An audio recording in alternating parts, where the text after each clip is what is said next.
नमस्कार साथियों, स्वागत है आप सभी का अनअकैडमी पर। मैं हूं अंकित अवस्थी। कैसे हैं आप?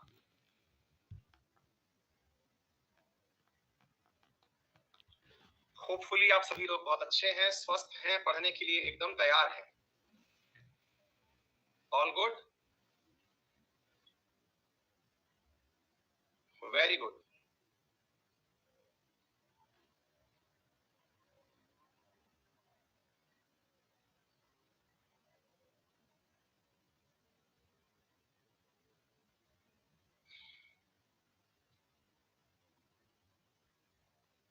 चलिए शुरू करते हैं आज के सेशन को।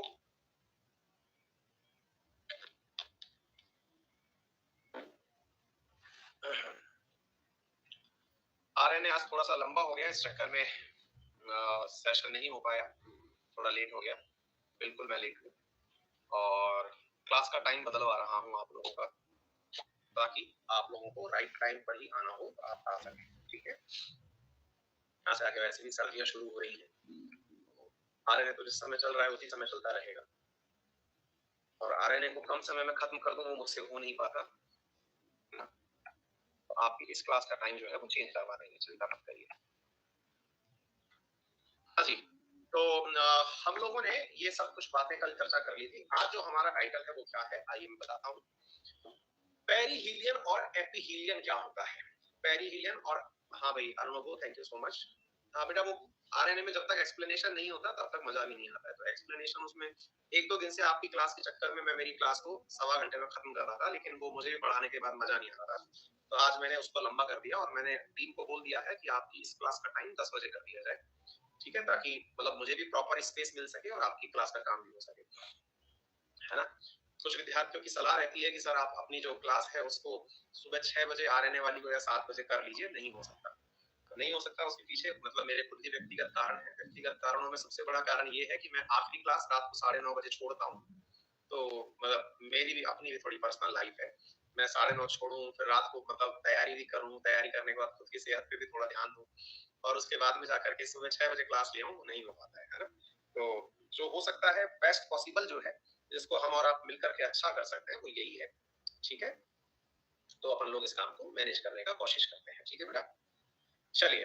तो पेरीहीलियन और एपीहीलियन क्या है, इसके बारे में हम बात करते हैं। ध्यान से सुनिए। आप भी नहीं चाहेंगे कि मैं ऐसा कोई सा भी काम करूं जिसमें कि मतलब मुझे परेशानी हो और आपको परेशानी हो, है ना। तो हम दोनों की हित जिसमें हो, हम वैसा काम करेंगे और अच्छे से कर लेंगे।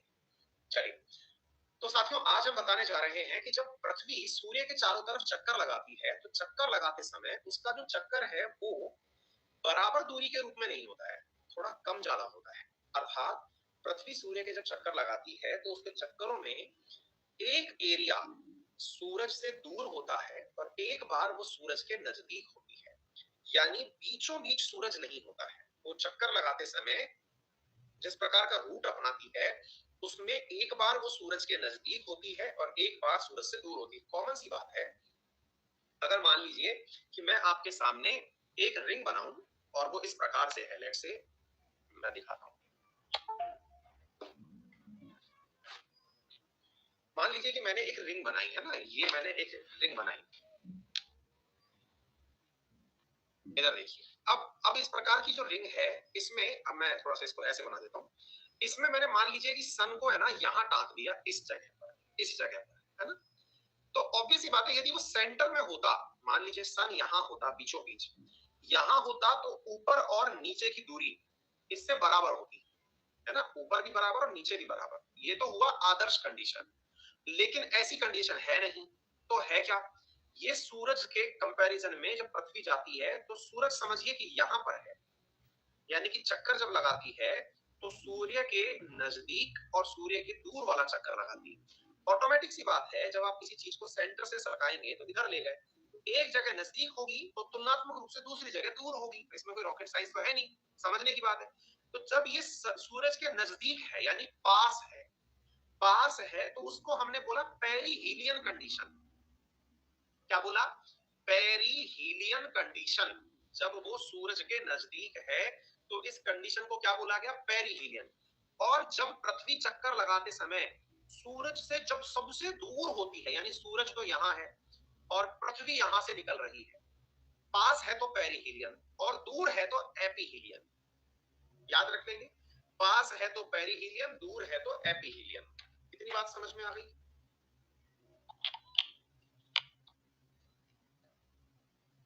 मैंने मेरे पैड का ही तार निकाल लिया था। ठीक है, तो इसके साथ में मेरे प्यारे साथियों क्या हुआ, तो अब इधर देखिए 365 दिन के अंदर चक्कर लगाना था। जब सबसे नजदीक थी तो कितना नजदीक होती है पृथ्वी, अगर हम इसको बात करें तो ये होती है 147.1 मिलियन किलोमीटर। ये समय कब आता है, जनवरी में ऐसा होता है। ऐसे ही जुलाई में पृथ्वी सूर्य से सबसे दूर होती है। कितना किलोमीटर दूर, 100 मतलब 152.1 मिलियन किलोमीटर, ये जुलाई के अंदर होता है। क्या आपको मेरी बात समझ में आ रही है? किसी भी प्रकार से कोई दिक्कत तो नहीं है? तो पेरिहीलियन और एपीहीलियन के अंदर कब कब ये दिन आते हैं, तो 3 जनवरी सामान्यतया पेरिहीलियन वाला दिन होता है। ठीक है ना, इस तथ्य को आप लोग याद रखिएगा। चलिए बढ़ते हैं आगे की तरफ। तो आपने पेरिहीलियन और एपीहीलियन समझ लिया, आगे बढ़ते हैं। अब यहां से आगे जनवरी और जुलाई हमको समझ में आ गया। एक विद्यार्थी पूछ रहे हैं कि सर फिर समर में यानी जुलाई में इतनी गर्मी क्यों होती है ना? एक बहुत लॉजिकल सवाल है। लॉजिकल सवाल इसलिए है कि सर जब इतना ही मतलब अच्छा होता है उस समय पर, सूरज दूर है तो गर्मी नहीं होनी चाहिए। वास्तविकता में गर्मी सूरज के सीधे प्रकाश से हो रही है। जुलाई के दौरान नदर्न हेमिस्फीयर पर सूरज का सीधा प्रकाश आ रहा है, इसलिए गर्मी है। ठीक है, चलिए आगे बढ़ते हैं साथियों। Circle of illumination, circle of illumination क्या है, ये मैंने आपको शुरुआत वाले दिन ही बता दिया था। अगर याद हो तो बेहतर है, नहीं याद हो तो मैं बता दूं कि पृथ्वी जब पूरी तरह से गोल है तो इसके केवल 180 डिग्री पर ही सूरज का प्रकाश पहुंच सकता है। तो जहां तक सूरज का प्रकाश पहुंचता है, मान लीजिए सन की रोशनी आई तो सन की रोशनी यहां तक, सन की रोशनी यहां तक, तो जहां तक सन की रोशनी आई वहां जो सर्कल बना वो सर्कल सर्कल ऑफ इल्यूमिनेशन कहलाता है। यानी ये जो 180 डिग्री का क्राइटेरिया है, ये सर्कल ऑफ इल्यूमिनेशन मैंने डे 1 ही आपको बता दिया था, तो इसमें भी कुछ बताने वाली बात नहीं है। अब एक टर्म है डॉन और ट्विलाइट, क्या है? ये कुछ टर्मिनोलॉजी है जो आपको पूछी जाती है, इसलिए मैं आपको बताता चलूं। डॉन और ट्विलाइट क्या है? डॉन जब सूरज की रोशनी निकलने वाली होती है, यानी कि सूरज उगने वाला होता है और उससे पहले जो उजाला हो जाता है, दोबारा सुनिए, जब सूरज निकलने वाला होता है, मैंने कल भी बताया था क्षैतिज से नीचे है सूरज, है ना, लेकिन उससे पहले ही उजाला बाहर आ गया है, वो जो उजाला बाहर आया है उसे डॉन कहा जाता है। ठीक है, इसी को हिंदी में भोर कहते हैं, भोर का समय। ट्विलाइट क्या है? ट्विलाइट है जब सनसेट हो जाता है, यानी सूरज तो छुप गया लेकिन उसके बावजूद भी जो उजाला दिखाई दे रहा है उसे ट्विलाइट कहा जाता है। क्या आपको मेरी बात समझ में आ रही है? हाँ, डॉन नाम से पाकिस्तान के न्यूज़पेपर का नाम भी है ना? इन दोनों डॉन में अंतर है, डीओ ऑन ऑन और DAWN डॉन। ठीक है ना? तो डॉन इसका मतलब क्या हुआ, जब सूरज की रोशनी उगने वाली होती है तो उससे पहले जो आकाश के अंदर प्रकाश हो रहा होता है उसे डॉन कहा जाता है। और ट्विलाइट जब सूरज छुप गया और उसके बाद भी, जिसे आप सांझ कह रहे हैं, असल में जब सूरज तो छुप गया है लेकिन उसके बाद भी रोशनी हो रही है, उसे ग्रामीण भाषा में गोधूली कहा जाता है। गोधूली क्यों कहा जाता है, इसके पीछे की कहानी ये है कि जब सूरज छुप जाता है तो उसी समय जो चरवाहे होते हैं, वो चरवाहे गायों को जंगल से लेकर के घर आ रहे होते हैं, और जब वो घर आ रहे होते हैं तो गायों के आने से जो डस्ट उड़ती हुई आती है, शाम को आपने देखा होगा कि शाम के समय एक हल्की सी डस्ट रहती है ना? डस्ट मतलब आपको दिखता, देखने से भी समझ में आता है कि जिनके जो गांवों में रहे हैं वहां पर हल्की डस्ट रहती है, वो मवेशी के जाने से आती है ना? धूल उड़ रही होती है, धुआं धुआं सा हो रहा होता है ना?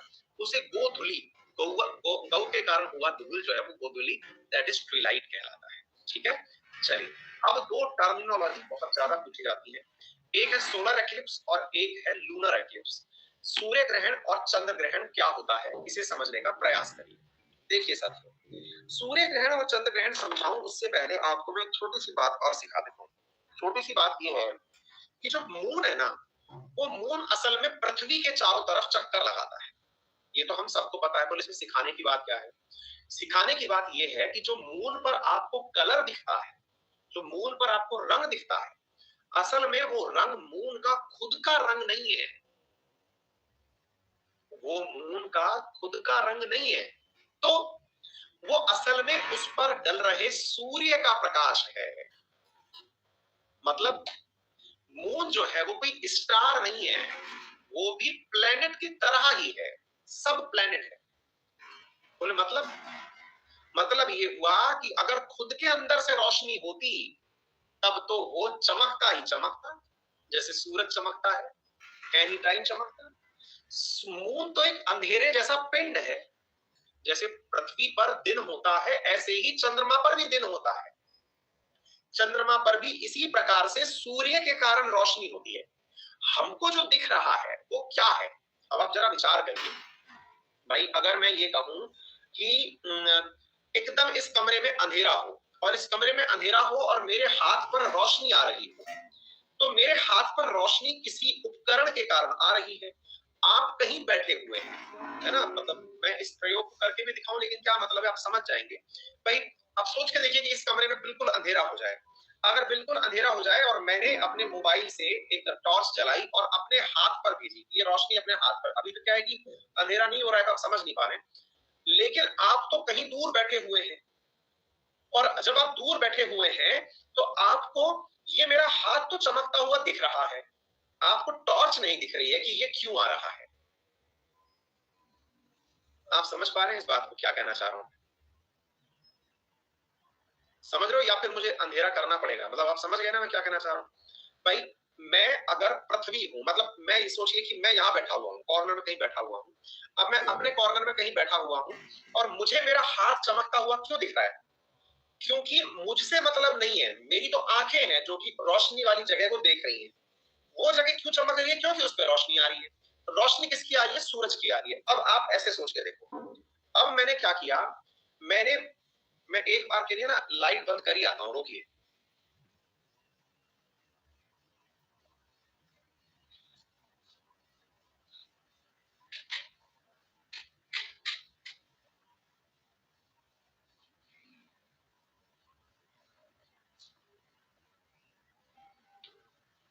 आप भी इस प्रयोग को करके देख सकते हैं। अब देखिए, अब मेरे ऊपर रोशनी आ रही है, यानी अर्थ पर। अब ये जो मेरी टॉर्च है ना, ये टॉर्च असल में सूरज है। ये टॉर्च क्या है? ये सूरज है, ठीक है ना? अब ये सूर्य है, और ये कहीं सूर्य यहाँ लगा हुआ है। मान लीजिए कि मैंने ऐसे पकड़ लिया कि ये सूर्य कहाँ है, तो सूर्य कहीं इस तरह से है साइड में, वो मुझे पता भी नहीं चल रहा है, कहीं दूर है सूर्य, है ना? ये सूर्य है कहीं, और मेरे मुंह पर फुल रोशनी आ रही है। अब मैंने क्या किया, मेरी ये जो मुट्ठी है, इस मुट्ठी को मैं बीच में ले आया। ये जो मेरी फीस्ट है, ये मैं बीच में ले आया। अब जरा विचार करिए कि मेरे मुंह पर अंधेरा आया कि रोशनी आई? अंधेरा आया। अब इधर देखिए, मैंने सूरज की रोशनी ये कर ली, मेरे चेहरे पर देखिए इस हाथ के आने से अंधेरा आया। मुझे बताइए, इसकी वजह से मेरी फिस्ट का हिस्सा मुझे चमकता हुआ दिख रहा है या अंधेरे वाला दिख रहा है? दोबारा देखिए, मुझे मेरी फिस्ट कैसी दिखाई दे रही है? चमकती हुई साइड से दिख रही है या फिर अंधेरी वाली साइड से दिख रही है? मुझे कौन सी फिस्ट दिख रही है, चमकती हुई या फिर अंधेरे वाली? अब आप बताइए। अंधेरे वाली दिख रही है। मतलब समझ में आ रहा है? मतलब ये है साथियों कि अगर सूरज की रोशनी मेरे ऊपर सीधी सीधी आ रही थी, ये सूरज की रोशनी थी जो मेरे ऊपर आ रही थी, अब बीच में कहीं से मून चलता हुआ आया। देखो ये मून चलता हुआ आया आया आया आया आया, यूं आ गया। तो मुझे मून के बीच में आने पर जो मून की सरफेस दिखी, वो डार्क सरफेस दिखी। उसी को अंधेरी रात कहते हैं। अमावस्या किसे कहते हैं? न्यू मून डे किसे कहते हैं? जब मुझे चंद्रमा काला दिखता है, मुझे लगता है कि चंद्रमा छिप गया है, वो अंधेरी रात है। हम अंधेरी रात क्यों कह रहे हैं? क्योंकि मुझे चंद्रमा नहीं दिख रहा। हमारे यहां पर अंधेरा इसलिए नहीं हो रखा कि चंद्रमा की रोशनी नहीं आ रही है। हमारे यहाँ अंधेरा इसलिए हो रखा है कि सूर्य से आने वाली रोशनी को चंद्रमा ने रोक रखा है। अंधेरी रात जिसे आप कहते हैं। फिर आप पूछेंगे सर ये अमावस्या की रात तो समझ में आ गई, फिर ग्रहण क्या होता है, ग्रहण किसे कहते हैं? अब क्या था कि दिन के समय जब सूरज की रोशनी मेरे ऊपर आ रही थी, एक तो अमावस्या वाली बात समझ में आ गई। अब हमने कहा दिन के समय जब सूरज की रोशनी मेरे ऊपर प्रॉपर तरीके से दिन था, मतलब मेरे ऊपर सूरज की रोशनी थी, पृथ्वी का घूमना इस प्रकार से हो रहा था कि मेरे ऊपर दिन की रोशनी आनी थी। लेकिन जब दिन में रोशनी आनी थी और घूमते घूमते जनाब जो चंद्रमा है, क्योंकि चंद्रमा भी चक्कर लगा रहे हैं पृथ्वी के, 28 दिन के अंदर ये प्रॉपर तरीके से चक्कर लगा रहे हैं। हर दिन तो ऐसा होता नहीं है भाई, पृथ्वी हर दिन अपनी अक्ष पर घूमती है, आधा कहीं दिन और आधा कहीं रात होती है। अब जरा कोइंसिडेंस ऐसा बैठा, देखो 3 चीजें हैं आपको यहाँ पर समझनी होगी। क्या क्या समझना होगा आप विचार करिए। चीजों में क्या क्या है भाई, अगर मान लीजिए कि ये सूरज के चारों तरफ पृथ्वी चक्कर लगा रही थी, गोल गोल गोल गोल गोल गोल चक्कर लगा रही थी, इस पृथ्वी के चारों तरफ मून चक्कर लगा रहा था। अब क्या हुआ, पृथ्वी जब इसके चक्कर लगाती थी तो सीजन बनते थे, पृथ्वी जब खुद की अक्ष पर घूमती थी तो दिन रात बनते थे। लेकिन इस चक्कर में जब पृथ्वी खुद के अक्ष पर घूम रही थी, चंद्रमा महाराज जो हैं, जो कि 28 दिन में पूरा चक्कर लगाते हैं, ये सामने आ गए। कहां आ गए? जस्ट सामने आ गए। किसके सामने आ गए? सूरज के सामने आ गए। सूरज के सामने आए तो अचानक, भाई दिन निकला हुआ था मेरे यहां, तो अचानक भैया ये सामने आ रहे, मेरे ऊपर अंधेरा आ गया। आई बात समझ में? मेरे ऊपर अंधेरा आ गया। मेरे ऊपर जो अंधेरा आया, मुझे लगा कि सूर्य के ऊपर किसी ने ग्रहण लगा दिया है। मुझे क्या लगा? सूर्य के ऊपर किसी ने ग्रहण लगा दिया है, इसी को सूर्य ग्रहण कहा गया। आई बात समझ में? अब जरा ऐसे देखिए, अब जरा ऐसे देखिए, अब ये सूरज की रोशनी मेरे ऊपर आ रही थी, अब ये सूरज की रोशनी है, मेरा चंद्रमा धीरे धीरे यूं चलता हुआ आ रहा है, चलता हुआ आ रहा है, चलता हुआ आ रहा है। अब आप देखिए, नोटिस करिए, नोटिस करिए, ये देखिए, अब इसने सूरज को हल्का सा ढका, सूरज को हल्का सा ढका। एक स्थिति थी जब सूरज को बिल्कुल नहीं ढका, एक स्थिति थी जब सूरज को हल्का सा ढका और मेरे ऊपर अंधेरा हल्का आया, एक स्थिति थी कि पूरा ढका। लेकिन आप नोटिस करेंगे तो आपको चीज नजर आएगी, मेरी फिंगर्स के पीछे से भी रोशनी दिख रही है आपको। फिर से देखिए, मेरे फिंगर्स के पीछे से भी आपको रोशनी दिख रही है, दिख रही है रेड लाइट सी। यही सूर्य ग्रहण के विभिन्न प्रकार हैं। इधर देखिए, अगर सूर्य के सामने चंद्रमा थोड़ा सा आया तो इसे पार्शियल एक्लिप्स्ड कहा गया। जब ये इस प्रकार से आया कि ये चारों तरफ से एक रिंग जैसा दिख रहा हो, चारों तरफ से एक रिंग जैसा दिख रहा हो, तो इसे एन्युलर एक्लिप्स कहा गया। घुप अंधेरा कर दिया, पीछे से रोशनी दिख रही थी, टोटल एक्लिप्स कहलाया। बोलिए, क्या आपको मेरी बात समझ में आई? यहां तक कोई भी दिक्कत? अब दो स्थिति है, अब दो स्थिति है मेरे सामने। क्या स्थिति है? कि सूर्य ग्रहण मेरे ऊपर हो रहा था, तो देखिए ये रोशनी मेरे ऊपर आ रही थी। अब आप इसको फिर से समझिए, ये स्थिति थी मेरे ऊपर। अब आपके सामने दो स्थितियां बनाते हैं। क्या स्थितियां बनाते हैं? अब मेरा चेहरा इतना बड़ा, भाई ये पूरी पृथ्वी है, ये पूरी की पूरी क्या है? पृथ्वी है। अब इस पृथ्वी पर क्या हुआ बच्चों, इसको थोड़ा सा ऐसे समझने की कोशिश करो। देखो, अब ये पूरी पृथ्वी, इतनी बड़ी पृथ्वी है भाई, है ना? अब इतनी बड़ी पृथ्वी पर सूर्य मान लीजिए चिन्नू सा है, इत्तू सा, ये आ रहा है, तो चंद्रमा इत्तू सा है, ये इत्तू सा आया आया आया। अब देखो, अब आप मेरे चेहरे पर अंधेरा देखना, मेरे चेहरे पर फिंगर की वजह से अंधेरा देखना, ठीक है? देखो,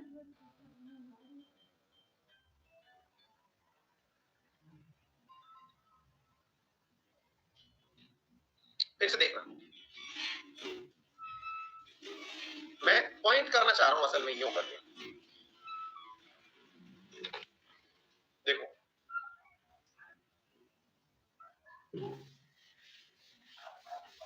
इतना सा पॉइंट लगाने पर मेरे चेहरे पर कोई एक जगह ऐसी है जहां तो गुप्त अंधेरा है, कोई जगह एक तो ऐसी है जहां पर बिल्कुल अंधेरा है। देखो, और कहीं पर हल्की हल्की रोशनी है, कहीं पर हल्के हल्का उजाला है। जहां एकदम अंधेरा है ना, घनघोर अंधेरा है, उस जगह को उम्ब्रा कहा जाता है। जहां घनघोर अंधेरा है, जहां मेरे चेहरे पर घनघोर अंधेरा है, उसे उम्ब्रा कहा जाता है।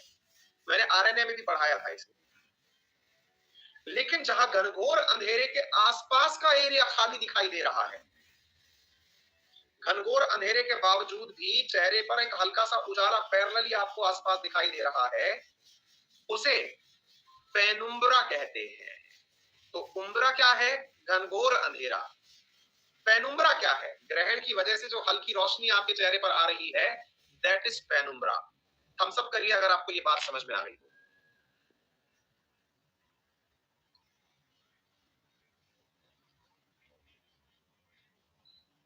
क्लियर हो गया? अब ये तो हो गया सूर्य ग्रहण। अब चलते हैं चंद्र ग्रहण पर। चंद्र ग्रहण की कहानी क्या है? चंद्र ग्रहण की कहानी कुछ इस प्रकार से है साथियों। अब क्या है ना, मैं और पीछे की तरफ बैठा हुआ है चांद। मतलब ये समझो, देखो ये मेरा चेहरा, ये सूरज, ध्यान से समझना, और यहां पर कहीं पर फिंगर है। अब इसको समझाने के लिए थोड़ी चमक आए इस हाथ पर, आपको वो दिख जाए। चलो मैं ऐसे करता हूं, देखिए आपको मेरा चेहरा दिख रहा है, सूरज की रोशनी मेरे चेहरे पर आ रही है। हम लोग जो है, ये समझिए कि हम लोग अर्थ वाले लोग हैं, अर्थ पर बैठे हुए, ये अर्थ है, ये अर्थ है, ये वाला जो जगह है ये सूर्य है, और हमें यहां पर देखना है कि क्या मुझे मेरी फिंगर दिखाई पड़ रही है। तो आंसर है हाँ, दिख तो रही है। अच्छा, ये जो फिंगर दिख रही है आपको भी दिख रही होगी। फिंगर दिख रही है क्योंकि सूरज की रोशनी मेरे चेहरे पर आने के साथ साथ इस पर भी जा रही है। यानी कि होने को तो हम सारे के सारे यूं हैं, आगे बात समझ में, लाइन से है, लेकिन थोड़ी रोशनी इस पे भी जा रही है। लेकिन जरा विचार करिए, फील करिए अगर कर पा रहे हो तो।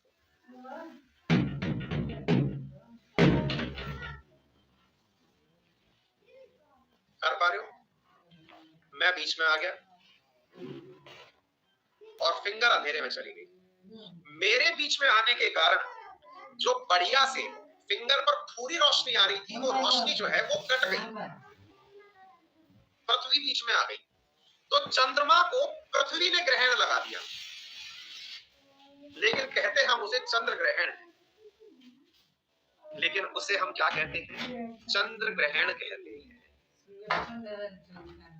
उम्मीद है आप लोगों को ये तथ्य भी समझ में आ गया होगा। साल में 3 बार चंद्र ग्रहण देखा जाता है और 5 बार सूर्य ग्रहण देखा जाता है, ऐसा अनुभवों से पता चलता है। ये बात समझ में आ गई? ये खत्म हो गया सूर्य ग्रहण और चंद्र ग्रहण। ये था इस चैप्टर का अंत। अब मैं बत्तियां जला लेता हूँ थोड़ी देर।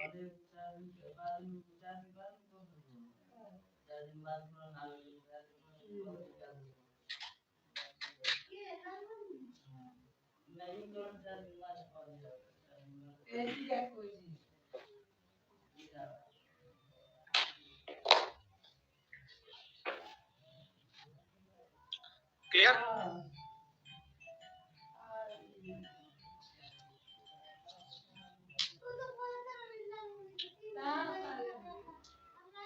All clear?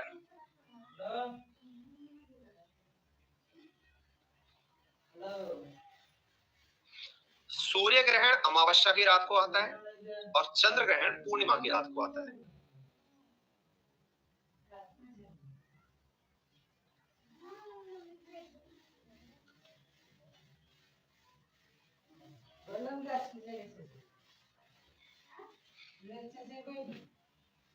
एक विद्यार्थी कह रहे हैं सर प्लीज प्लीज आज मेरी कॉल ले लीजिए। अंशुमान, लीजिए अंशुमान, आप ही के पास कॉल आ रहा है।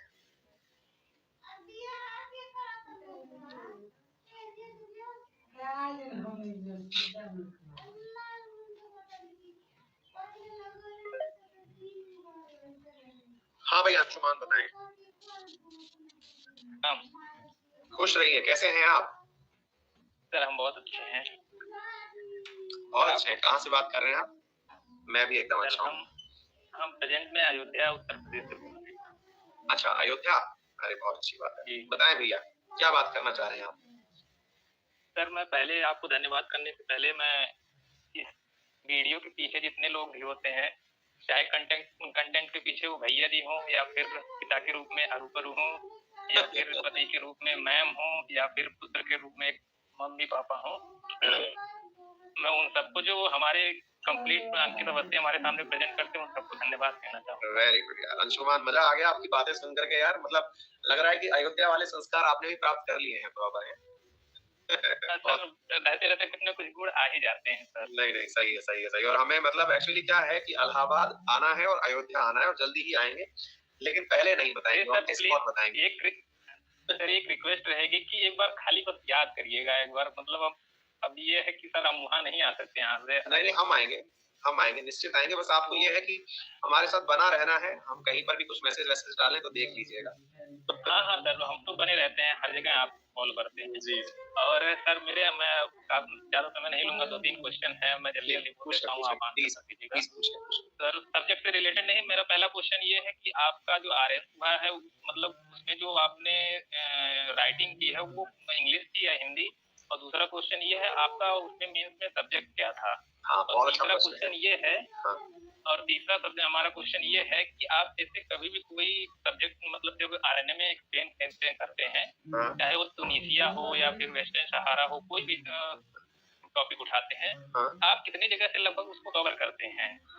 मैं सारे और क्योंकि सर दिक्कत ये होती है ना कि हम अभी मतलब हमारा ग्रेजुएशन कंप्लीट हुआ है और हमारा सामने जो है 24 तारीख को यूपी पीसीएस का एग्जाम लगा हुआ है, तो हम पेपर उठाते हैं सर, हमको एक पेपर पढ़ने में काफी समय लग जाता है, तो हमको लगता है सर इतना बढ़िया एक्सप्लेन कैसे करते हैं, कितनी जगह से एक सब्जेक्ट उठाते हैं। अंशुमान, यही बात है कि मेरी क्लास लेट हो जाती है। अगर मुझे कहीं से एक जगह से पढ़ना पड़े तो शायद मेरे को दिक्कत ही नहीं आए, फिर तो मैं उठाऊं और पढ़ा दूं डायरेक्ट। मैं आपको बताऊं कि ऑन एन एवरेज मुझे कोई भी न्यूज कवर करने के लिए कम से कम 10 से 15 साइट्स को विजिट करनी ही होती है, और एक भी उसमें नेशनल नहीं होती है। नेशनल में मैं केवल 2 न्यूज़पेपर को कंसीडर करता हूँ, इंडियन एक्सप्रेस और द हिंदू। उसके बाद कोई भी इंटरनेशनल खबर को पूरी तरह से इंटरनेशनली ही देखा जाता है ना। और मैं आप लोगों तक जब भी कोई तथ्य बताता हूँ तो वो इतना व्यवहारिक होकर के इसलिए बता पाता हूँ क्योंकि मैं उसका पूरा इतिहास से लेकर वर्तमान तक पहले खुद समझता हूँ।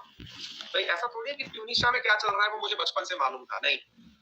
पहले मैं खुद दसों न्यूज़पेपर से, रीडिंग सोर्सेज से, किसी के राइटअप से उन्हें पढ़ने का प्रयास करता हूँ, और फिर अपने लेवल पर आज जैसे मैंने आपको आज सोशल स्टॉक एक्सचेंज पढ़ाया है, बहुत ही शानदार टाइटल है, मतलब भविष्य में काम आएगा वो टाइटल, है ना। अब वो सोशल स्टॉक एक्सचेंज पढ़ाने से पहले मुझे वो उस कमेटी की रिकमेंडेशंस भी पढ़नी पड़ी थी, लेकिन मैं आपको वो बता नहीं पाया क्योंकि समय का थोड़ा कंस्ट्रेंट था। अदरवाइज वो जो इशरत कमेटी बनी थी, इशरत शाह कमेटी, में वो भी बताता कि रिकमेंडेशंस क्या थी। ये सब चीजें बहुत वेल रिसर्च होने के बाद आती हैं। लोगों को कहीं को लगता है कि 5 सवाल है, लेकिन मुझे पता है कि मेरे को 5 सवाल पढ़ने के लिए कम से कम 70 वेबसाइट विजिट करनी पड़ी। पर यही मेहनत है जो आप लोगों को पसंद आती है, और अंत में यही परिणाम भी मुझे सकारात्मक देती है।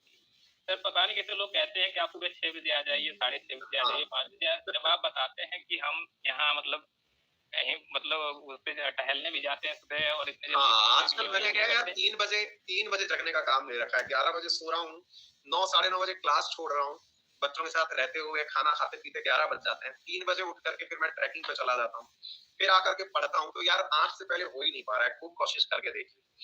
हम सोचते हैं सर ये लोग जब इतना बढ़िया एक्सप्लेनेशन देखते हैं उसके बावजूद भी कहते हैं 5:30 बजे आ जाइए, 6 बजे आ जाइए। हम तो समझ रही है, हम तो यही सोचते हैं सर इतना मैनेज कैसे करते हैं। नहीं यार, हो जाता है। मतलब आप भी जब मेरी एज में आएंगे तो कर लेंगे, क्योंकि फिर और कुछ करना नहीं होगा, तब नौकरी करनी होगी। अभी पढ़ते समय थोड़ा ज्यादा मेहनत होती है ना। तो एक प्रश्न तो ये हो गया आपका खत्म, बाकी 2 प्रश्नों का जवाब भी सुन लीजिए। मैं मीडियम मेरा जो रहा है ये हिंदी प्लस इंग्लिश मीडियम रहा है। और वो कैसे रहा है? हिंदी प्लस इंग्लिश मीडियम ऐसे रहा कि मेरी जो बेसिक एजुकेशन है, एलिमेंट्री एजुकेशन जिसे आप कहें, क्लास 10 तक 12 तक, वो रही हिंदी मीडियम में। उसके बाद की मेरी सारी पढ़ाई जो रही वो रही इंग्लिश मीडियम में। और जब मैं कोचिंग भी पढ़ाया तो पढ़ाया इंग्लिश मीडियम में, क्योंकि ग्रेजुएशन, पोस्ट ग्रेजुएशन, फिर मास्टर्स में एमटेक, फिर IIT JEE की बच्चों को तैयारी, वो सब इंग्लिश मीडियम में। फिर पढ़ाई भी पूरी इंग्लिश मीडियम में रही, पढ़ाना भी इंग्लिश मीडियम में रहा। लेकिन एक समय ऐसा आया कि जब मैंने ये सिविल सर्विसेज का कॉल लिया तो मेरी यूपीएससी की तैयारी इंग्लिश मीडियम में चल रही थी, लेकिन राजस्थान में इंग्लिश मीडियम में कंटेंट नहीं था। तो जब राजस्थान में इंग्लिश मीडियम में कंटेंट नहीं था तो मैंने जब प्रीलिम्स 15 दिन के अंदर पास किया और मैंने देखा कि यार इंग्लिश मीडियम में कंटेंट क्या है, तो कंटेंट ही नहीं है। तो फिर वो कंटेंट एज इट इज मैंने हिंदी मीडियम में जहां जो मिला वो पढ़ डाला। राइटिंग इतनी गंदी, इतनी अशुद्धियां कि जिसके लिए आप मतलब हंसेंगे अगर मेरी पुरानी राइटिंग उठा के देख लें, या फिर अशुद्धियों को पकड़े कि ये क्या लिखते हो आप। लेकिन उसके लिए मैंने हिंदी का ट्यूशन खुद लगाया, मैं खुद हिंदी पढ़ने गया टीचर्स के पास, इंडिविजुअली पर्सनल टीचर लगा के कि सर मुझे हिंदी पढ़ाओ। मैंने बकायदा बेसिक्स से हिंदी सीखी और फिर मैंने हिंदी में उस टाइम का सबसे शानदार स्कोर किया। आउट ऑफ 200 111 नंबर मेरे हिंदी में थे, है ना। तो करने से सब होता है, और मैंने 4 महीने में ही मेंस भी पास किया हिंदी मीडियम के साथ। तो मुझे नहीं लगता कि मीडियम जो है वो कोई कभी भी चैलेंज का विषय रहता है। आपका अपना चैलेंज होता है, आप जैसे भी लेना चाहें आप ले सकते हैं, ठीक है। तो ये पॉइंट नंबर 2 कि मीडियम मैंने कैसे चेंज किया। आज भी मैं बच्चों को यही पॉइंट बोलता रहता हूँ कि आप मीडियम से ना घबराएं, आप पढ़ते रहिए, जो आपका कॉल आए वो ले लीजिए, क्योंकि आपको आंसर आना चाहिए। मैं अक्सर बच्चों से कहता हूँ कि मान लीजिए कि आपसे अलक्सा मॉस्क के बारे में पूछ लिया जाए, क्वेश्चन आ गया, write write an essay, write an write up on Al-Aqsa mosque. अब मैंने वो मॉस्क के ऊपर लिखने की बात शुरू करी, लेकिन मुझे ना हिंदी में पता कि क्या लिखना है, ना मुझे इंग्लिश में पता, क्योंकि आंसर नहीं पता है ना। असल में बच्चों को लगता है कि मीडियम एक चैलेंज है, मुझे लगता है कि नॉलेज एक चैलेंज है। First you grab knowledge. अब एक बार आपके पास नॉलेज है तो आप कुछ भी कर सकते हैं। फिर आप उर्दू में भी लिख देंगे, आप फारसी में भी लिख देंगे, आप जिसमें लिखवाएं लिख देंगे। हम लोग नॉलेज के पीछे नहीं भाग रहे होते, हम भाषा को एक मुसीबत समझ रहे होते हैं। मैं आपको बताऊं, अगर मैं आपसे ये कहूं कि आप अपने अयोध्या के बारे में मुझे इंग्लिश में लिख के बताइए, क्या आप नहीं लिख पाएंगे? लिख पाएंगे। बस आपको लगता है कि आप बड़े शब्द, उतने लच्छेदार बातें नहीं कर पाएंगे जो बड़े बड़े ब्यूरोक्रेट करते हैं, बहुत अच्छे बड़े इंग्लिश लोग करते हैं। लेकिन भाई जो सही आंसर है वो सही है ना। आप उसमें मेंशन करो कि देयर इज ए हनुमानगढ़ी। अब उसके लिए जरूरी नहीं है ना कि आप हनुमानगढ़ी के बारे में एक बहुत बड़ा सा सेंटेंस बनाओ। आप छोटी सी लाइन में लिखते there is a Hanumangarhi where lord Hanuman ji is situated. अब ये बात बोलने में कोई बहुत बड़ी रॉकेट साइंस थोड़ी थी। आंसर आगे आगे बात समझ में।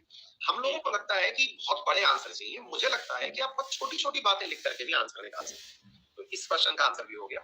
तीसरा प्रश्न था आपका ऑप्शनल क्या था। ऑप्शनल क्या था, तो मैं आपको बता दूं कि राजस्थान में ऑप्शनल नहीं चलते। यूपीएससी में ऑप्शनल केमिस्ट्री चल रहा था, तो वहां पर तो मैंने केमिस्ट्री तैयार किया, ठीक है। और राजस्थान में ऑप्शनल है ही नहीं, 16 सब्जेक्ट चलते हैं। अरे बाप रे। 16 सब्जेक्ट में आपको पब्लिक एडमिनिस्ट्रेशन भी पढ़ना है, तो मैनेजमेंट भी पढ़ना है, तो लॉ भी पढ़ना है, अकाउंटिंग भी पढ़ना है, कॉमर्स भी पढ़ना है, सब पढ़ना है, ठीक है। और मुझे तो प्रॉपर क्लासेस केमिस्ट्री की भी लेनी थी। उन दिनों में नेट की बच्चों को केमिस्ट्री पढ़ाता था। तो यूपीएससी में ऑप्शनल चल रहा है, केमिस्ट्री तैयार हो रहा है, यहाँ पर अलग अकाउंटिंग पढ़ रहा हूँ, ऑडिटिंग पढ़ रहा हूँ, मैनेजमेंट पढ़ रहा हूँ। मजा बहुत आया चीजें पढ़ने, ठीक है। तो ये सीन रहा। तो आपने सवाल बहुत बड़ा पूछा, आंसर भी हमने बहुत लंबे समय में दिया, अच्छा लगा। बस एक चीज और मैं आपसे बताना चाहूंगा कि अभी हाल ही में मतलब मंगलवार को मैं गया था जन्मभूमि के दर्शन करने। हाँ हाँ। और मेरे जीवन का ये पहला दर्शन था जन्मभूमि का। अरे बाप रे, इतना लेट। हमको एक चीज देख के बड़ी खुशी हुई कि हम वहाँ जब देखे तो वहाँ हम यहाँ फाउंडेशन बैच पढ़ रहे हैं और वहाँ जन्मभूमि का फाउंडेशन पढ़ रहा है। परफेक्ट परफेक्ट परफेक्ट, मजा आ गया। अंशुमान, आप हमारे कॉल सेंटर पे कॉल करके अपना नंबर शेयर करिएगा, अच्छा लगा आपसे बात करके। ओके ओके, धन्यवाद। Okay okay, thank you so much. तो आप व्हाट्सएप कर दीजिएगा, ठीक है। जी जी ओके, थैंक यू। हाँ जी, नेक्स्ट कौन है? सुपर्णा, अभी कॉल करते हैं। आज क्या चैप्टर खत्म हो गया इसलिए हम सबसे बात कर पा रहे हैं, ठीक है। चैप्टर खत्म हो गया है इसलिए हम बात कर पा रहे हैं। ये मत सोचिएगा कि हम इतना देर तक रोज बात करेंगे, चैप्टर ही खत्म हो गया तो नया चैप्टर शुरू करेंगे मंडे से। Hello sir. हाँ जी बेटा जी, बताएं। सर मैं आपको थैंक यू बताना चाहती हूँ। अच्छा। मैं वेस्ट बंगाल से हूँ तो हिंदी उतने अच्छे से नहीं आता है, लेकिन हाँ आपका क्लास देख देख कर सीख गई हूँ। आपका आरएनए का क्लास मैं आप जब से वाइफर स्टडी ज्वाइन किए थे ना, तब से मैं आपका करंट अफेयर्स पढ़ रही थी। तो कुछ दिन पहले मैंने आपको स्पेशल क्लास में भी बताई थी कि वेस्ट बंगाल पीसीएस में आपके क्लास से बहुत कुछ कॉमन आया था। उसके बाद वेस्ट बंगाल पुलिस का भी एग्जाम था, तो आपका आर्ट एंड कल्चर का कोर्स मैंने किया था, तो वहाँ से 2 क्वेश्चन कॉमन आ गया। अरे बहुत अच्छी लगी ये बात सुनकर के हमें, और आप इतना अच्छी बोल रही है कि मुझे लग ही नहीं रहा है कि आप वेस्ट बंगाल से बोल रही हैं। आप बहुत शुद्ध और सहज हिंदी बोल रही हैं। आपके क्लास में जी को पढ़ने के बाद तो किसी का क्लास करने का मन नहीं करता। आप इतना अच्छा पढ़ाते हैं। मतलब फिर सो भी नहीं पाएंगे। नहीं सर, बहुत really thank you so much. आप जैसे लोग ही हैं जो मेरे सही मायने में मोटिवेशन आप लोगों का मोटिवेशन थैंक यू सर। और आपका पॉलिटी का क्लास तो मुझे बहुत अच्छा लगा। जो कुछ भी मैं पॉलिटी में सीख गई हूँ तो आपकी वजह से। अभी आपको यहाँ से आगे ज्योग्राफी में भी बहुत इंटरेस्ट आने वाला है। बेसिक्स चल रहे हैं, मतलब जीके अच्छा लगने वाला है, मजा आएगा, चिंता मत करिए, है ना। Thank you sir so much बेटा, thank you so much, God bless. और मैं आपको क्वेश्चन सेंड करना चाहती हूँ, लेकिन मुझे नहीं पता कि कैसे सेंड करते हैं। तो ये मार्क का निशान दिया हुआ है आपके राइट हैंड कॉर्नर पे।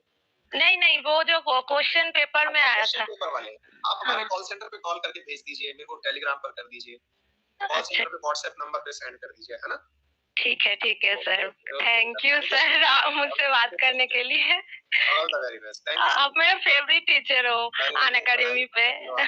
नहीं सर, मैं आपको हेड भी डोनेट कर चुकी हूँ। Thank you so much. Thank you sir. Okay बेटा।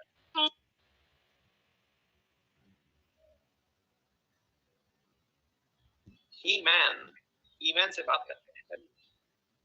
ईमैन के बाद फिर पंकज से बात करेंगे।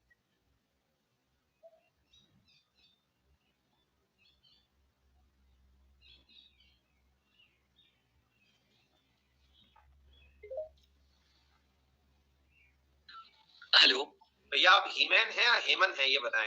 सर मेरा सबसे पहले मैं आपको प्रणाम कहना चाहता हूँ। बहुत सारा आशीर्वाद आपको। सर मैं सुल्तानपुर उत्तर प्रदेश से बात कर रहा हूँ। मेरा नाम हिमांशु पांडे है सर। अच्छा, वो गूगल पे मेरा नाम हीमैन पड़ा हुआ है और अन अकेडमी पे मैंने गूगल से ही लॉगिन लिया है सर, तो इसीलिए वो नाम। अच्छा। बहुत ही बढ़िया। सुल्तानपुर वैसे मैं आया हुआ हूँ भाई, बलिया और सुल्तानपुर। हाँ जी सर ये अभी जब आप अयोध्या से बात कर रहे थे भैया जी से, तो अयोध्या से मतलब सर अगर आप लखनऊ आइए कभी, तो लखनऊ से सुल्तानपुर आया होते हुए अयोध्या मतलब जाने का भी रास्ता है। हम इसी रास्ते को एक बार फॉलो किए थे। हम सुल्तानपुर आए हुए हैं, हमें अच्छे से मालूम है। हम किसी काम से आए थे, कोई दोस्त के साथ हमको आना था किसी स्कूल के फंक्शन में, वहाँ आए थे। बताएंगे। हाँ सर, इतनी खुशी हो रही है सर, क्या बताएं सर। आपसे मतलब मैंने अन अकेडमी मेरा ज्वाइन करने का जो मोटिवेशन था सर, वो आपसे बात करने का। अरे बाप रे, अन अकेडमी का सब्सक्रिप्शन सफल हो गया सर। जय हो सर 2019 से आपसे जुड़ा हुआ हूँ सर मैं। उत्कर्ष में जब आप पढ़ाते थे सर, तब से मैं आपको फॉलो कर रहा हूँ सर। और आपकी आरएनए की क्लास बहुत ही ज्यादा अच्छी लगी मुझे सर। वहाँ से जो मतलब जज्बा क्रिएट हुआ सर कि पढ़ने का सर, आपका पढ़ाने का स्टाइल इतना यूनिक है सर, इतना यूनिक है, मैं क्या बताऊं सर, मतलब बिग फैन सर। मतलब यही है कि आप लोग जो बोलते हो ना, उसके बाद कोई शब्द कहने के लिए बस तो रह नहीं जाता। बस यही है कि सुनते रहिए, बस नजरें झुका करके आप बोल रहे हैं। हमारी नहीं सर, ये हकीकत है सर। मैं मतलब आपको बताता हूँ sir, GK GS current affair sir, एक समय था सर जब मैं तैयारी करने के लिए सर, मैंने 2019 में सर सीटेट का पेपर दिया था, तब मुझे वहां पे लगा सर, फिर एसएससी के जब सिलेबस निकाल के देखे, मुझे लगा कि ये एसएससी की तैयारी कैसे की जाती है, मतलब इसमें बच्चे इतना सारा सब्जेक्ट पढ़ते हैं। जब मैं आपसे जुड़ा सर, तो चीजें बहुत ज्यादा आसान लगने लगी। अब तो काफी चीजें सर की मतलब ऐसा लगता है कि कुछ भी कर सकते हैं। अरे कुछ भी इम्पॉसिबल नहीं है। ईश्वर करे आप सब सफल हो जाएं। जिन बच्चों से मैं बात नहीं कर पाता, आप जैसे बहुत से विद्यार्थी मेरे ऐसे हैं जो बात करना चाह भी रहे हैं, पर हमारे पास टाइम कंस्ट्रेंट इतना है कि मैं 1 मिनट में बात खत्म भी नहीं कर पाता, और समय बहुत सीमित होता है। अब इसका या तो तरीका ऐसा निकाला जाए कि एक दिन ना केवल बात करने के लिए समय निकाला जाए, कैसे किया जाए, मतलब समय का लिमिटेशन है, और देखते हैं ईश्वर कुछ। सर मैं आपको बताना चाहता हूँ, आपसे मोटिवेशन लेके सर, मैं आपकी सुबह की करंट अफेयर की क्लासेस मैं थोड़ा बहुत सर मतलब बच्चों को भी पढ़ाता हूँ सर।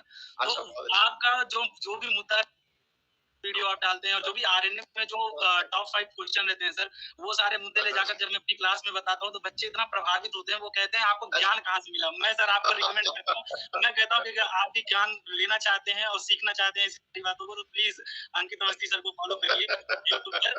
वहाँ पे आपको मतलब सारी जानकारी मिलेगी। जो मैं बोल रहा हूँ वहाँ पे मुझसे भी ज्यादा एक्सप्लेन करेंगे सर। अरे मुझे खुशी है कि आप ज्ञान को प्रसारित कर रहे हैं इधर उधर। सबसे अच्छी बात यह है कि अपने इस ज्ञान से ना रियल मायने में लोगों को अवेयरनेस मिल रही है है ना। और पढ़ने की बात तो मिल ही रही है, नो डाउट, और बहुत सारी बातें ऐसी भी पता चलती हैं बच्चों को जो कि आज से पहले कभी सुनी ही नहीं थी उन्होंने, है ना। तो ये अपने आप में बहुत अच्छी बात है, और मैं मतलब बहुत ज्यादा आज बहुत अभिभूत हो गया हूँ। सर मैं ज्यादा टाइम नहीं लूंगा सर, जैसे आपने पटना में जो सर सेमिनार किया था, वैसे मैं चाहता हूँ सर, मेरा शहर बहुत छोटा है सर, पर प्लीज सर कोशिश करिएगा सर, आपके शेड्यूल में कभी भी आपको वक्त मिले तो आप प्लीज सर एक मतलब सुल्तानपुर में आप जरूर आइएगा सर। पक्का आएंगे, ऐसा करेंगे हम ना, अयोध्या जब आएंगे तो फिर आपके सुल्तानपुर भी आएंगे, ठीक है, क्योंकि पुराने समय में सुल्तानपुर गए हुए हैं और आपसे कोऑर्डिनेट करेंगे हम, ठीक है सर। मैं यहाँ से इतना कुछ सीख चुका हूँ सर, एक चीज मेरा जो सवाल है सर, वो यही एक सवाल है सर, कि जैसे मैं आपको देखता हूँ सर, आप IIT किए हैं, ठीक है, आपने MSc किया सर, आपका पूरा जो बैकग्राउंड रहा है वो पूरा साइंस से रिलेटेड रहा है, और अभी आप RAS बन चुके हैं सर, और मतलब UPSC भी आप पढ़ाते हैं सर, तो मतलब पूरा का पूरा जो ये सब्जेक्ट है सर, ये डाइवर्सिफाई मतलब पूरा मतलब एक अलग क्षेत्र में आप आ चुके हैं, अगर देखा जाए सर। हाँ बिल्कुल सही है। ये मतलब ये पोटेंशियल कहाँ से आता है सर, कि कैसे मतलब अपने आप को। अरे ये पोटेंशियल नहीं है यार, देखो मैं आपको बताता हूँ ना, आप लोगों को लगता है कि मैंने बहुत बड़ा तीर मार दिया है, वास्तविकता में ऐसा कुछ भी नहीं है। मैं इसकी रियलिटी बताता हूँ। आप खुद भी ना जब आप पढ़ने बैठेंगे ना, टीचिंग एक ऐसी चीज है जिसको पसंद आ गई वो टीचिंग के लिए पढ़ने बैठ जाएगा। जैसे मुझे ना टीचिंग पसंद है, जैसे मैं बच्चों को बहुत बार बोलता हूँ कि मेरा जीके का भी टाइम हो लिया है, अब मैं कुछ और पढ़ूंगा, मेरा नया उद्देश्य है कि मैं लॉ पढ़ूंगा, मतलब नया मैं क्षेत्र अपने बारे में सोचता हूँ कि लॉ पढ़ूंगा भी और लॉ पढ़ाऊंगा भी, ठीक है। तो मुझको ना पढ़ करके पढ़ाना पसंद है, और जब मैं खुद पढ़ता हूँ तो फिर ये लगता है कि कोई मुझसे पूछ तो ले कि मुझे खुद भी एज ए स्टूडेंट याद रहा कि नहीं, क्योंकि जब मैं खुद पढ़ूंगा तो एक स्टूडेंट की तरह पढ़ूंगा, तो मैं एग्जाम भी दे लेता हूँ और बाय गॉड ग्रेस वो पास हो जाता है। तो ये केवल ऐसा है, मुझे बचपन से पढ़ाने का शौक रहा है, नंबर 1। और रही बात इसकी ना, पढ़ाई इस दुनिया में बनाई ही इसलिए गई थी कि सबको बहुत आसानी से समझ में आ जाए। मुसीबत कई बार ये होती है कि हमें सही मायने में उसको समझाने वाले नहीं मिले होते। अब जैसे आपको मैं मिल गया हूँ, आपको ऐसे 2-4 सब्जेक्टों में और मिल जाएंगे। मान लीजिए कोई आपको संस्कृत पढ़ाने वाला मिल जाए, कोई फारसी पढ़ाने वाला मिल जाए जो आपको बहुत ही अच्छे तरीके से समझा दे, तो आप उसके अंदर ज्ञाता हो जाएंगे। मुझे खुशनसीबी ऐसी रही कि मैं जब खुद पढ़ता हूँ तो अपने आप के सामने खुद ही टीचर बन जाता हूँ। आप लोगों ने कई बार देखा होगा कि मैं पढ़ाते समय खुद से ही सवाल पूछ रहा होता हूँ कि भाई बताइए ये कैसे होगा। अब सोचेंगे आपकी ये ऐसे होगा, मैं खुद का टीचर खुद बन जाता हूँ। जी सर। तो वो खुद का टीचर खुद बनना जो है, ये मुझे ना मतलब एक लर्निंग दे देता है, और आप लोगों के प्यार से वो मोटिवेशन बरकरार रहता है। और सर आपका ही मोटिवेशन सर, हम मतलब मेरा तो सबसे बड़ा मोटिवेशन सिर्फ आपका ही मोटिवेशन है सर, क्योंकि जिस तरीके से आप मतलब अपना गोल सेट करते हैं सर, और जिस तरीके से आप मतलब ये कहते हैं कि टारगेट तो UPSC होना चाहिए, और उसी के आधार पर आपका जो कंटेंट रहता है सर, बहुत अच्छा लगता है सर। मतलब सर मैं आज तक मुझे बहुत से लोगों ने तरह तरह की बातें सुनाई, बहुत सारे लोगों ने मुझे तोड़ने की कोशिश भी की, लेकिन मैंने कभी भी मतलब सरेंडर नहीं किया, और यही कारण है कि आज UPSC में बाय गॉड ग्रेस बच्चे पढ़ते समय मुझे एक ऑप्शन के रूप में सेलेक्ट करते हैं कि हाँ ये मतलब सर से UPSC की तैयारी करते समय पढ़ सकते हैं आप, क्योंकि करंट में बच्चे UPSC में प्रेफर करते हैं। सर बहुत बहुत धन्यवाद सर, आपने मेरी कॉल उठाई सर, और आपसे बात करके सर ये समझिए आज मतलब सर दिन बन गया सर। इतने सर 1.5 साल से मैं कोशिश कर रहा हूँ, मैं YouTube पे सर ज्यादा कमेंट नहीं करता सर, क्योंकि आपकी क्लासेस में अधिकतर लाइव नहीं देख पाता, और मतलब शाम को देखता हूँ सर जब टाइम मिलता है। पर सर जब से ये क्लास लेने का मेरा मेन मोटिवेशन सर आप थे, और आज एकदम लाइव सेट है sir. Thank you so much sir. Thank you so much, अपना ख्याल रखें, ऑल द वेरी बेस्ट भाई, thank you so much. Thank you sir. भाई पंकज नामक बालक है, बहुत देर से मैसेज कर रहा है, और उसका रेज हैंड में कहीं रेज भी हैंड नहीं है। एक बार पंकज भाई अपना हाथ उठा दो ताकि हम जो है वो आपसे बतिया लें, है ना। और मतलब बहुत देर हो गई है बतियाते हुए, अब हमें छुट्टी भी करनी होगी।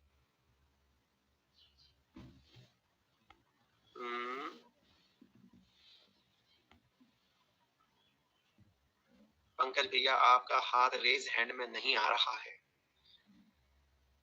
तो ना चाहते हुए भी हमें आप सबकी छुट्टी करनी पड़ेगी। फिर हम अगले सेशन में आप सबसे फिर संपर्क में आएंगे। फिलहाल के लिए इतना ही, ठीक है, मिलते हैं आप सबसे। पंकज रेज हैंड में नहीं है। अगले सेशन में नए टाइटल के साथ, पूरे मोटिवेशन के साथ आइए। तब तक आप पुरानी क्लासेस जो भी नए बच्चे जुड़े हैं वो खत्म करें, पढ़ लें, और फिर हम लोग मिलते हैं, ठीक है। और भैया बहुत सारी सॉरी जिनसे हम बात नहीं कर पाए, उन सब से फिर हम कंटिन्यू करेंगे, ठीक है। Thank you.